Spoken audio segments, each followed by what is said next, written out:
Hello my beautiful friends, it's Amanda here, and today we're talking about a brand new palette coming from ColourPop. This is their latest mega palette, meaning 30 pan palette.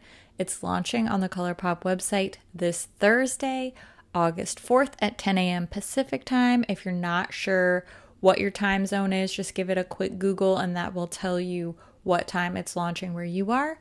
This palette will be priced at $34 US. However, I'm pretty sure that you can use codes. You can use discount codes, which means you can save 10% if you use my code, which is an affiliate code. It's just my first name, Amanda, and that will save you 10% on most things on the ColourPop site. There's always some exceptions that apply, but I'm fairly certain that you will be able to use it on the new launch of this palette.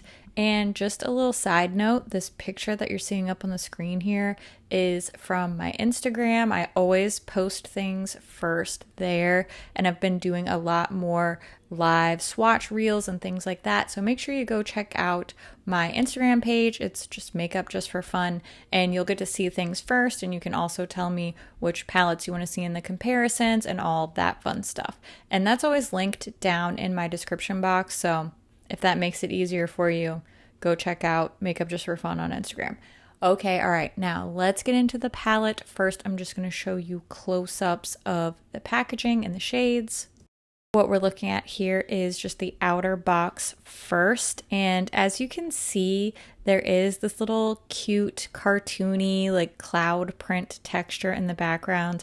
I like that detail, and you'll see that does carry over to the actual palette itself. It's just a little special touch, definitely makes it feel a little bit more luxe.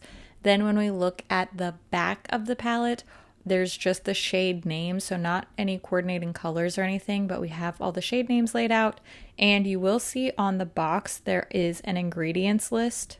You can also find the ingredients on the website, but it's not on the actual palette itself, so if you do have any ingredient sensitivities, just pay attention to that list. We have 4 shades in this palette that have the little asterisk telling us not intended for use in the eye area. So those are likely just due to some pigments in there. Do a little patch test, see if you have any sort of reaction or staining. Should be good to go. I'll link my wine collection video down below if you want more info about eye safety warnings and patch testing. Now, let's check out the actual palette. Like I said, exact same cover art, same cute little raised cloud detail. Everything looks the same except when you check the back of the palette out, you'll see that there's no ingredients list, just that shade name layout there. So if you're concerned about ingredients, just check the box or the website and you should be good to go. Now we're going to open up this palette. Like I said, it's a 30 pan palette. It's a mega palette. There is no mirror inside here. This is the exact same size as the Bare Necessities palette, the Stone Cold Fox palette, the It's a Mood palette. So the smaller pans, not the big pans that we've seen in some of the 12 pan palettes, and these do have the magnetic circular pan, same size, so you can switch them around with a lot of the other megas and many of their other palettes as well. As long as they're not in the square pans or the big pans, then these will be interchangeable. If it's not already obvious from the name of the palette, all of these shades are matte. And as I'm pointing out to you now, they are arranged in color columns. So we have a pink, an orange, a yellow, a green, a blue, a purple, and then they are a nice gradient. So starting off with pastels, going down to a more primary, saturated type of color, and then deeper into jewel tones, and lastly into these really, really deep, sultry, kind of swampy tones. There is a great gradient going on here. I think that overall this palette really makes sense. There's very few shades that I feel are redundant, which has been a problem in the past for them with their 30 pan palettes. And overall here, I think they've done a really good job. There are a couple, especially between the orange and yellow columns, that are a little bit redundant in my opinion. I also think that the very last deepest shade on this pink column called Simple Syrup and the second to last in the purple row are a little bit too close, but overall I think they've done a great job of a huge variety of mattes here. Quick thing I want to point out is this green shade, Stop with 3 P's, does have a little bit of sparkle in it. You can see it in other lighting better. I don't think that's a terrible thing, but I just wanted to point it out for the sake of giving you a detailed review. Now we're going to move into the swatches of this palette. Of course, first I'm going to show you the finger and brush swatches. As always, finger swatches are on top, brush swatches are below. I don't use any primer, I don't dampen my brush. It's just a straight up dry flat eyeshadow brush that I use for all of my swatches. And we'll do a nice close up here on each one of these little monochromatic groupings so that you can really see the differences in color. You can see what these look like on the skin.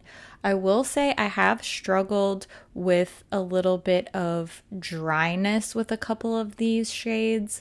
And you know, that's something that happens with matte shades, particularly the really lighter yellow shades and a couple of the purples. Those are always difficult shades to nail formulation wise, so I'm not really surprised to see that. These pastel colors, pastels and neons are always pretty tough, and then purples I've found can tend towards dryness. So I just wanted to point that out. I don't think that it's overall a indication of a bad palette. It is just not that super thick, inky, super opaque, almost wet feeling matte that you might get from something like Clarity Cosmetics if you've tried them.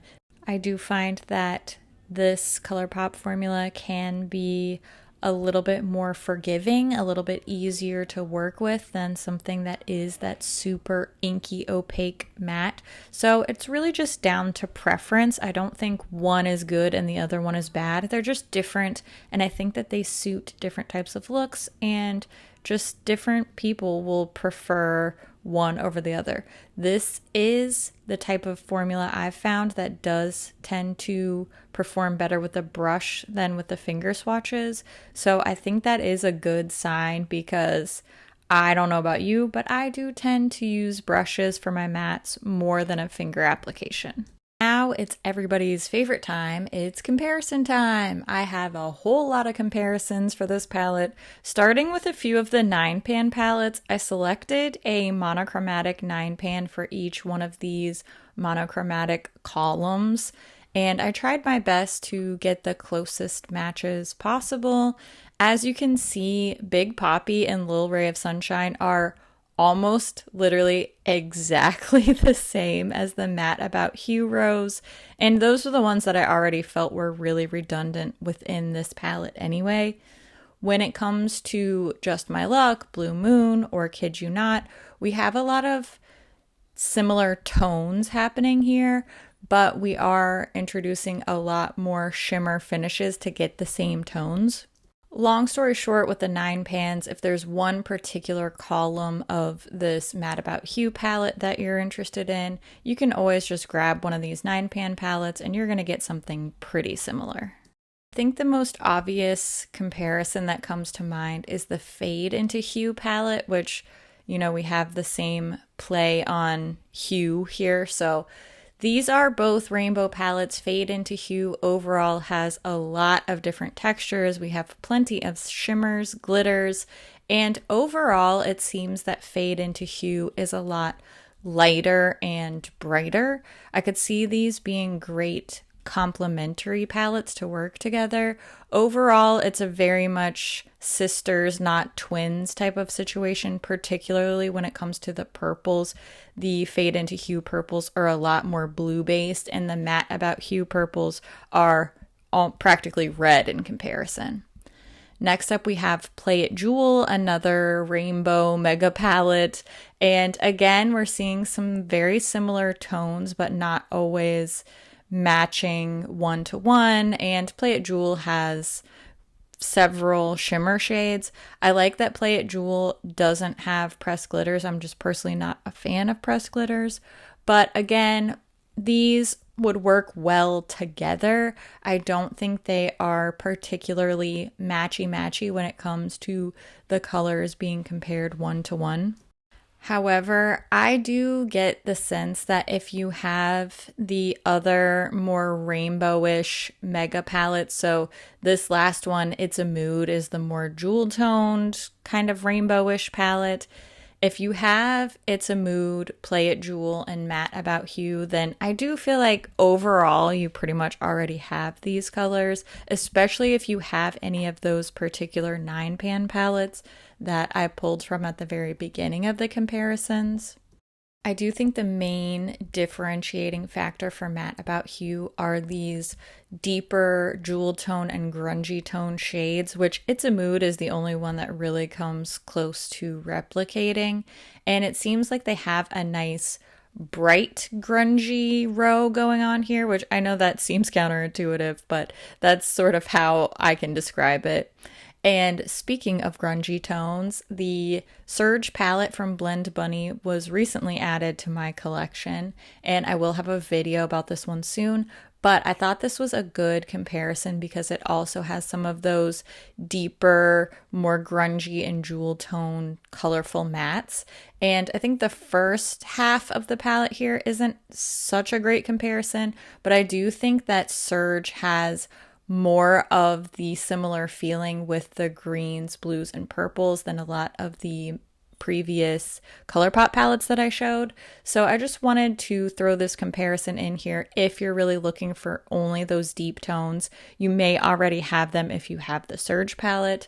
And lastly, a very colorful, albeit I wouldn't say a rainbow palette, but a colorful palette I've been loving lately is the Soulmane 2 from Odin's Eye.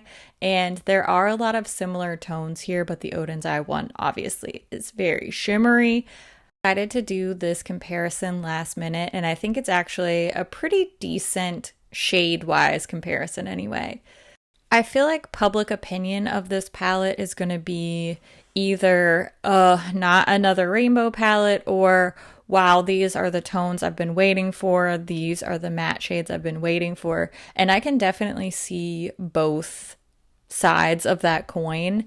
I think it really just depends on A, what kind of makeup do you like to wear, and B, what do you already have in your collection.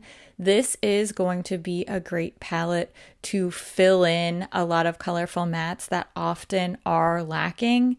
Just in general, it seems like not just ColourPop, but a lot of brands tend to make their colorful shades in a shimmer formula with a sort of background of more toned down matte shades, maybe not even just neutrals, but definitely more toned down mattes. And this is a great way to bring a variety of colorful matte shades into your collection if that's something you feel like you're lacking. Personally, I am more drawn to this than a lot of the other rainbow palettes from ColourPop simply because I like those last two rows a lot. I'm not big on pastels and brights personally for my personal style, but I love these more jewel toned and grungy colorful matte shades. They definitely feel very rich and special and like something that I'm going to enjoy using overall in my personal looks. Now's the time when I want to hear what you think about this palette. Are you interested? Are you going to be picking it up? I always love to hear what you think about things too, so make sure you leave all your thoughts down in the comments below. As always, thank you so much for watching, and I'll see you in my next video. And I love your face very much. Okay, bye!